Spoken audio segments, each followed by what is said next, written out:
Salut les loulous et bonne année 2025. À moi, la fin d'année, j'ai pas arrêté, hein. Entre Notre-Dame, oh là là, j'ai passé quelques heures à Mayotte, oh là, j'avais l'impression d'être dans le tiers-monde, c'est rempli de Mamadou, j'en pouvais plus les amis, la censure, ils ont censuré mon Beetlejuice, les loulous, vous vous rendez pas compte quand même. En plus, ils ont dit que j'étais le Grinch, ils ont dit que j'avais détruit Noël, alors qu'en fait, c'est eux qui en censurant ont détruit Noël. Donc du coup, j'ai nommé le maire des choux, les amis. J'ai nommé François Bayrou. Regardez, il a les mêmes oreilles. Je suis sûr que c'est le même.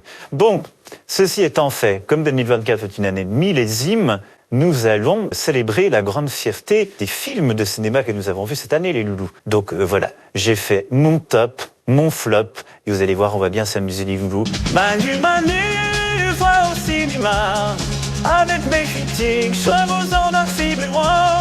Tu m'avais un écran, je décrypte les histoires, chaque film est le leçon, un miroir et une gloire. En numéro 5, top 5 de l'année, Vice Versa 2, la dissolution. Et oui, Vice Versa 2, l'innovation française. C'est un film sur votre chef d'État préféré, sur sa décision de dissoudre. Je vous ai expliqué les sous-textes du film dans cette vidéo, vous pouvez retourner voir. Il n'y a pas encore 65 millions de vues sur ma vidéo Vice Versa, donc il y a encore des brebis galeuses. C'est pour ça qu'il y a peut-être autant de monde qui ne comprend pas cette dissolution. Ça va rester dans l'histoire. Peut-être que cette génération ne le comprendra pas, mais la génération suivante, pour eux, ce sera limpide. C'est un film biopic éducatif pour les enfants qui explique la politique de façon simple et logique, qui montre à quel point la dissolution était une stratégie guerrière du niveau du Austerlitz de Napoléon. Et vous verrez les historiens du cinéma dans 20-30 ans, ils diront il y a eu le Napoléon d'Abel Gance sur Napoléon, et il y a eu Vice Versa sur Emmanuel Macron. Bah oui. Et oui, parce que ça a été mal traduit en français, mais je crois qu'en anglais c'est Inside Out, et Inside Out c'est mon surnom japonais pour me désigner, je crois.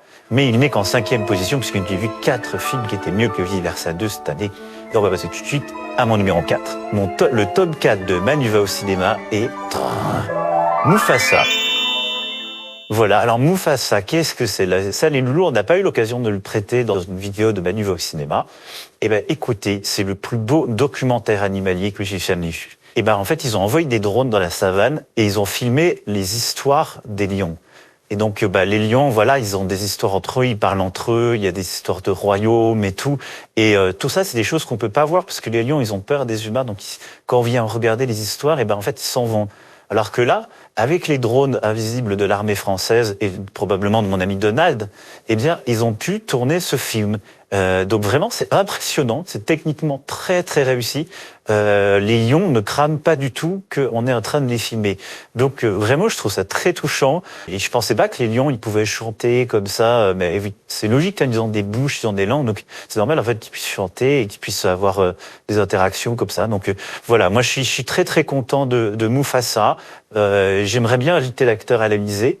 Mais il faudrait retrouver le lion qui a joué dans le film. Allez, on avance les loulous, on passe au numéro 3. Et dans le top 3 de Manu va au cinéma, l'esprit Kaizen. Eh ben oui, les loulous, évidemment, quelle réussite. C'est Everest, la montagne, c'est tout ce qui nous rallie. Ça m'a ému au plus profond de moi, que je puisse s'inspirer comme ça des jeunes, qu'il y ait tant de jeunes qui veuillent me suivre. Et j'espère qu'il y aura Kaizen 2. Moi, j'ai pensé on pourrait l'envoyer dans l'espace. On pourrait essayer d'atteindre la Lune, et ce serait Kaizen 2, et on la mettrait dans une fusée en inox, comme ça, des couilles pourraient s'envoler, il pourrait mettre le drapeau de la République française sur la Lune, comme on serait les premiers à y aller. Parce qu'il faut soutenir aussi des prods indépendantes françaises, des gens qui ont des petits budgets, vous allez voir, on va en retrouver un dans le top. En numéro 2, l'excellence française. Aznavour. Aznavour, vraiment, j'étais remporté, je vous ai dit, je suis allé le voir 3 fois en salle, je continue à chanter les chansons, la bohème. Et puis je trouve que le rajeunissement de Aznavour, il est vraiment réussi. Ils ont dû utiliser le produit de The Substance pour que le chanteur il puisse interpréter son propre rôle un peu plus jeune. Ça, c'est vraiment une proposition sincère, autobiographique de la part d'un auteur. Franchement, Aznavour, allez-y, les yeux fermés. Vous allez pouvoir chanter des chansons comme J'irai là-haut siffler sur la colline. Je crois que c'est Aznavour aussi qui fait Les petits poissons dans l'eau. Voilà, donc c'est bien, on a quand même pu remettre un petit peu Aznavour à l'honneur en cette fin d'année quand même.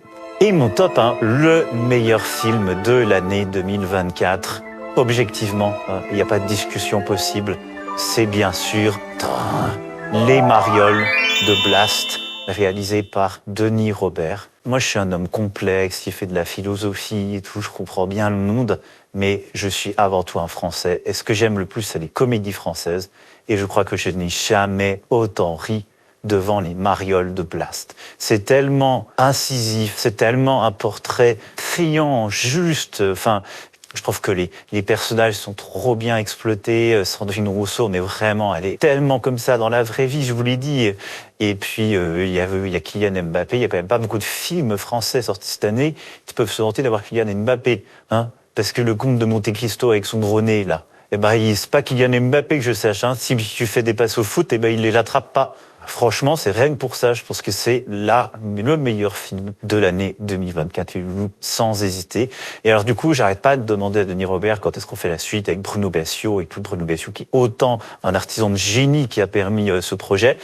Et Denis Robert, il me dit non, pas tout de suite la suite et tout, plus tard et tout. Il me dit par contre, l'année prochaine, il faut suivre la nouvelle web-série de Blast, c'est Jean de Blast.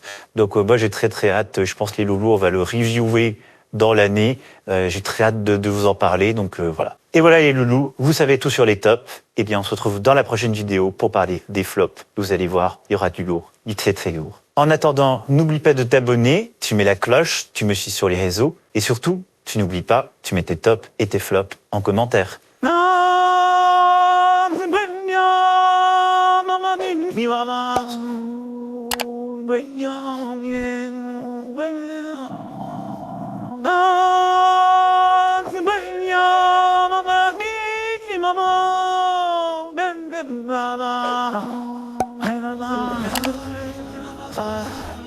C'est l'histoire de la nuit, le sifflet éternel de nos faux bénis, pour immortel, le monde infini de ce cycle éternel.